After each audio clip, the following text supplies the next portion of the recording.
Shalom. I'm Minister Dr. Cynthia Marie Whitley, but I'm not your conventional minister.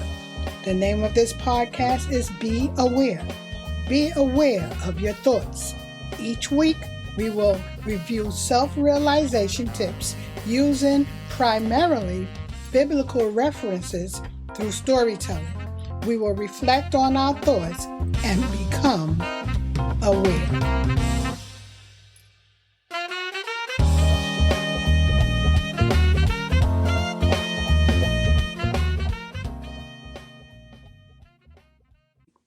Let's look at the personal relationships in our lives. How can a person give you or give their energy to another person, you ask? We do this by keeping our attention on the other person instead of considering what it is that we really want. We do this by looking for ways to satisfy what we think would make the other person happy, while ignoring our own satisfaction, peace of mind, and well-being. We do this by holding on to past encounters and experiences, good or bad, even when the other person has moved on.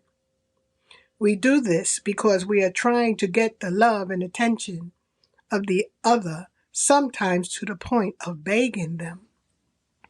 If you find yourself obsessed with another person in this way, it can most times leave you depleted because they are not reciprocating or there is not an even exchange of the same energy. It can be so exasperating, sometimes to the point of not being able to function effectively in other areas of our lives and eventually feeling depleted of energy. If this is the case, then stop. Stop sending your power out into the ethers, feeling sad, moody, disappointed, and even hopeless, sometimes blaming God for our anxieties and misguided use of energy. Now, how can we counter this way of being? Well, try the following exercise. Can you remember a time when you felt powerful in your life? Where were you? What type of atmosphere was present? Was it when you lit incense and listened to soft music and were all alone? Were you in the mountains? Were you at the beach, on the sand, or on the boardwalk? The water does it for me, especially on a warm day. I've learned to use YouTube and put on ocean sounds with scenes with lit incense to create the mood on cold days. For years, I used to go sit by a lake to meditate. Now I am 2 blocks away from the Atlantic Ocean. Whatever that place is for you, find it. If that type of setting doesn't exist for yourself, create one. Once you are in the created environment, think about or remember your former days. Remember a time when you felt strong and confident. It might have been when you were a child or a teenager.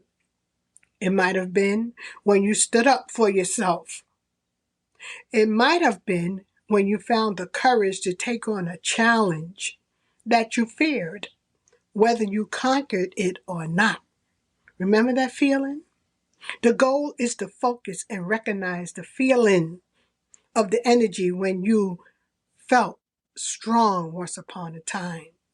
Pay close attention to what it felt like to feel strong and determined.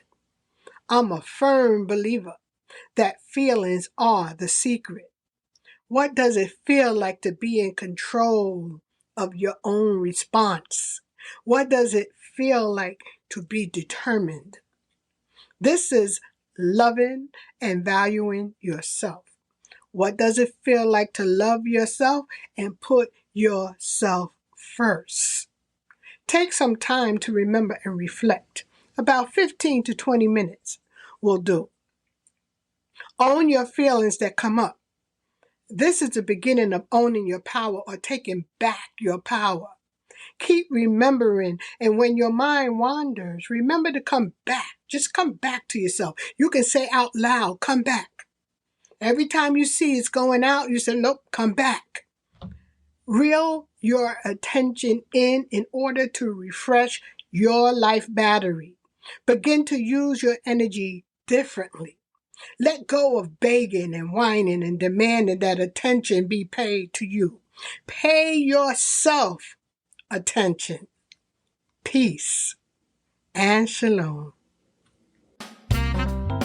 Thanks for listening.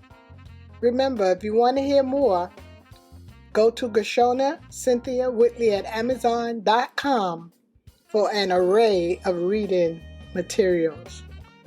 See you next time. Peace and shalom.